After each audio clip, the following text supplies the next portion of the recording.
The last few years of my life have been rough, to say the least. I used to work construction for a fairly large company until major cutbacks resulted in my sudden termination. This hit me hard financially as I was barely making ends meet as it was. Since I had no college degree and very little experience apart from installing drywall, employment opportunities were scarce. Since then, I have bounced around from job to job. Most places would only hire me part-time during the holidays, and others would end up letting me go after only a couple of months of work. I was beginning to think that I had been cursed by some otherworldly entity. Those odd jobs were barely enough to keep my bills paid, but left little room for anything else. I spent the last year or so eating instant ramen and using minimal electricity in my house, all while continuing my search for more employment. One day, not long ago, I was checking my emails for any application responses. No new emails in my inbox. Feeling defeated once again, I was about to close my laptop when I noticed that my spam folder had an alert icon next to it. Normally, I just empty the folder on the spot, but I had hoped that maybe one of the employers had responded and their email was flagged as spam. I clicked on it and saw a single email in my spam folder. I read the subject line. Running out of options? Need cash now? Click here. It was a bit on the nose, even for spam, but I wanted to see what exactly this scam was offering. I clicked on the email and what I found was not quite what I expected. I thought there would just be a virus-infested link that would bring about the death of my laptop, but instead I found a rather well-written message. The message basically said that if I'd be willing to undergo a psychological trial, I'd be well compensated. It then asked me to reply to the email if I was interested, and I would be contacted again shortly. I spent the entire night thinking about that email. It had to be some scam. If I answered it, someone would probably find my location and rob me. The next morning, I awoke to a notification that my bills were at risk of being late, and without having much choice, I replied to the email, and almost instantly I received a reply. The new message just gave me a location to a building on the outskirts of the city. I was skeptical, nervous, and uneasy, but more importantly, I was broke. I drove to the location and found a plain white concrete building sitting in the middle of nowhere, surrounded by a barbed wire fence. I got out of my car and immediately noticed that I was the only car there. As I approached the building, I examined it more closely. It was completely blank, apart from some chips and scratches in the concrete. I walked up to the front door. It was made out of a thick, rusted metal, and rattled as I knocked on it. On my third knock, it creaked open. I chuckled at the irony. I gave the door a slight push and it opened further. Peeking my head into the doorway, I looked around. Inside of the building was dark, as if there was no power to the entire building. I pulled out my phone and turned on the flashlight to help me see better. I crossed the threshold, thinking that this whole thing wasn't a good idea. I called out to the darkened interior. Nothing answered. I stepped further into the building and began to notice that this place resembled a clinic of sorts. There was a reception desk, a long, narrow hallway in front of me, as well as another hallway on my right, with doors on either side of them. There was a faint smell of chemical cleaner in the air. I took a few more steps towards the reception desk, and just as I was about to turn around and call it quits, the front door slammed shut behind me. The irony wasn't laughable anymore. The light from outside quickly vanished as I rushed back to the door and tried to open it. I struggled as much as I could, but the knob wouldn't turn, not even an inch. My worst fears were suddenly coming to light, as I realized this was all just a ploy to get me to a secluded location, so they could do God knows what with me. I looked down at my phone and unsurprisingly found that this entire building was a dead zone. Still, I tried to call the police anyway, but nothing got through. At that point, I was unsure of what to do.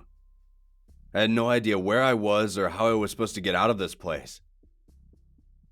Then, I heard a noise behind me. I turned and aimed my flashlight down the dark corridor. Standing at the far end of the hallway was a shadowy figure. They stood rigid, their shoulders and legs locked in place. They were average height as far as I could tell. They were too far away from the light of my phone to see exactly who they were or what they were wearing. But their eyes seemed to reflect my flashlight back at me. I called out to them, asking them if they were the ones who emailed me. Suddenly, they began running right towards me, and as they approached, I could see them more clearly. It looked like a doctor. They had a surgical mask on as well as black goggles covering their eyes.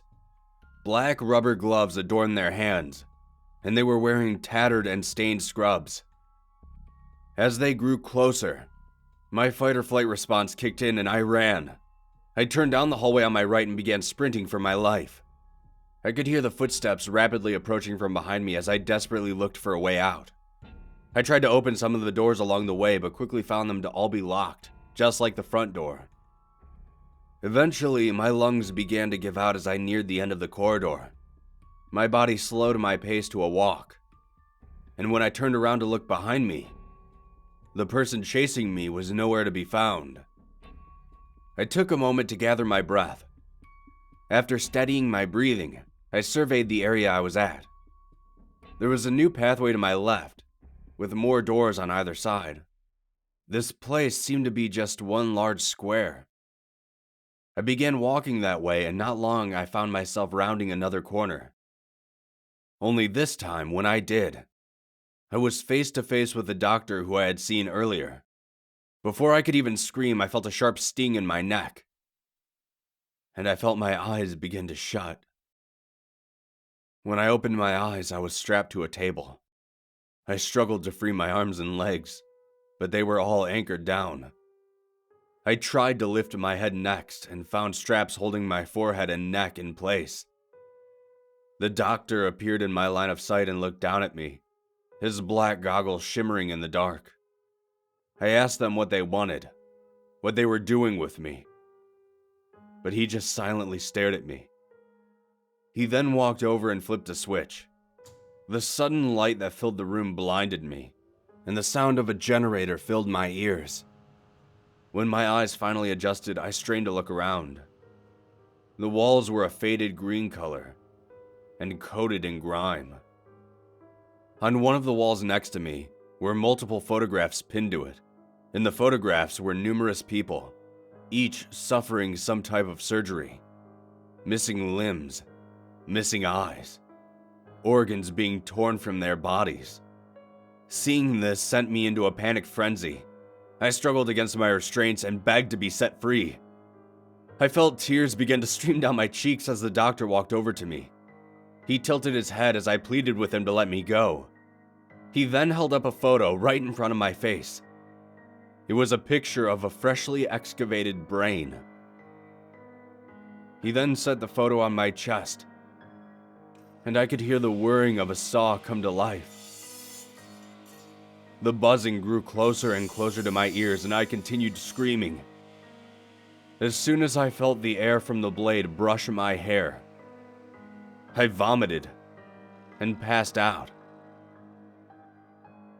I awoke on my living room floor. When I regained consciousness, I involuntarily screamed. I scrambled to my feet, and after a few minutes, I realized where I was. I was back in my own house. I quickly ran to my bathroom and inspected my entire body, but there wasn't a single mark on me. I ran out of the bathroom and over to my window to find my car parked in my driveway. The next thing I did was locate my phone, which was still sitting on the floor. I grabbed it, unlocked it, and called the police. I told them everything, that I was lured to a random building and was assaulted. 2 officers arrived not long after and asked me some questions. I told them that I had received an email asking me to participate in some type of experiment. They asked to see the emails for themselves. But when I opened my phone to find them, all the emails I had received were gone. Luckily, I still remembered the address they had sent me to. The officers returned a few hours later and told me that the building was completely empty, that it used to be an office building but had closed down some time ago.